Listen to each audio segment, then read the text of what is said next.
តើអ្នកធ្លាប់ទេលួចញញឹមតាមស្នាមញញឹមរបស់នរណាម្នាក់ដែលមិនមែនជារបស់យើងទៀតឡើយមើលរូបភាពចាស់ៗដែលធ្លាប់សន្យាជាមួយគ្នារួចប្រាប់ខ្លួនឯងថាមិនអីនោះទេឲ្យតែគេមានសេចក្តីសុខបើអ្នកកំពុងមានអារម្មណ៍បែបនេះ podcast មួយនេះសម្រាប់អ្នក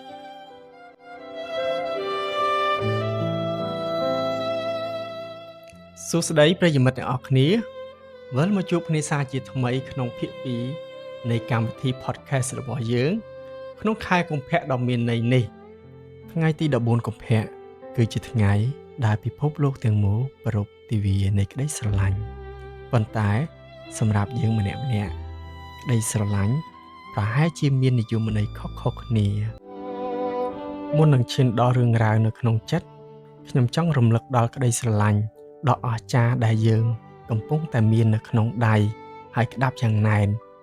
ក្តីស្រឡាញ់មិនមែនមានតែសម្រាប់គូស្នេហ៍មួយមុខនោះទេវាក៏ជាការដឹងគុណចំពោះឪពុកម្ដាយដែលជាម្លប់ដ៏ត្រជាក់ដែលជាកម្លាំងចិត្តមិនចេះរីងស្ងួតការយកចិត្តទុកដាក់ចំពោះបងប្អូនការផ្ដល់តម្លៃឲ្យមិត្តភក្តិក៏ដូចជាមនុស្សជុំវិញខ្លួនពួកគេ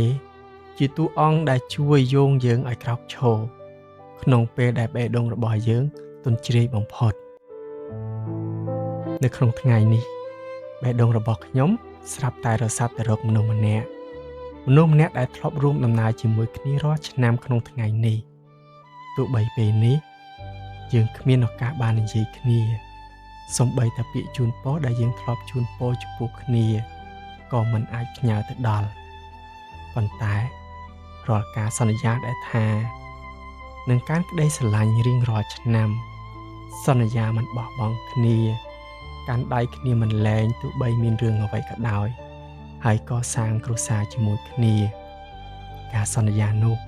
វាតែងជាប់នៅក្នុងក្រអៅបេះដូងរបស់ខ្ញុំរហូតមកមិនបានរសាត់ទៅណានោះទេខ្ញុំតែងមើលរូបភាពទាំងអស់ដែលយើងធ្លាប់មានជាមួយគ្នាហើយពេលខ្លះខ្ញុំក៏ចូលលួចមើល profile របស់គេផងដែរហើយក៏ឃើញគេញញឹមយ៉ាងស្រស់ស្អាតក្នុងរូបភាពថ្មីខ្ញុំក៏លួចញញឹមតាមវាជាស្នាមញញឹមដែលលាយឡំនឹងភាពនឹករលឹកជាខ្លាំង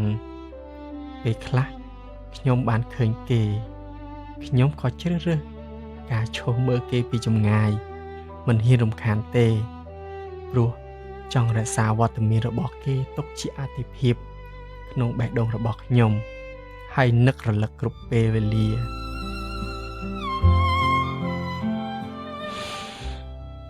ក្នុងចិត្តនេះប្រសិនបើអាចមានឱកាសម្ដងទៀតពួកយើងប្រហែលជាអាចសរសេររឿងរ៉ាវដែលនៅសេសសល់ជាមួយគ្នាឲ្យចប់កាន់ដៃគ្នាឲ្យជាប់ជាងមុនហើយសម្រេចនូវក្តីសម័យដែលយើងធ្លាប់សន្យាចុងក្រោយនៃ podcast នេះខ្ញុំចង់ផ្ដាំទៅអ្នកដែលកំពុងស្ថិតនៅក្នុងស្ថានភាពដូចខ្ញុំឬអ្នកដែលកំពុងមានក្តីស្រឡាញ់យ៉ាងកក់ក្ដៅហើយក្តាប់ណែននៅក្នុងដៃថាតម្លៃនៅក្នុងបច្ចុប្បន្ននេះបើអ្នកកំពុងកាន់ដៃមនុស្សដែលអ្នកស្រឡាញ់សូមថែរក្សាគេឲ្យបានល្អបំផុតព្រោះយើងមិនដឹងថាថ្ងៃស្អែកនឹងមានរឿងអ្វីកើតឡើងនោះទេការស្រឡាញ់ដោយមិនគ្រប់គ្រងជាការស្រឡាញ់ដែលខ្ពស់បំផុតជាការចង់ឃើញមនុស្សដែលយើងស្រឡាញ់មានសេចក្តីសុខទោះបីសេចក្តីសុខនោះ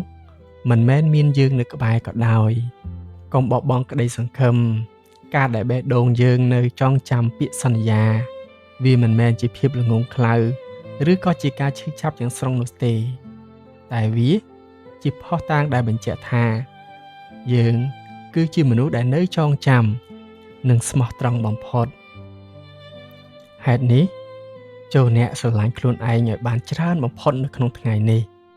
បើកបេះដូងឲ្យទូលាយទទួលយកការរៀនសូត្រពីអតីតកាលដើម្បីក្លាយជាមនុស្សដែលរឹងមាំជាងមុនរីករាយទិវានៃសេចក្តីស្រឡាញ់សូមឲ្យសេចក្តីស្រឡាញ់ដ៏ពិតប្រាកដនឹងរកផ្លូវមកជួបអ្នកនៅថ្ងៃខាងមុខ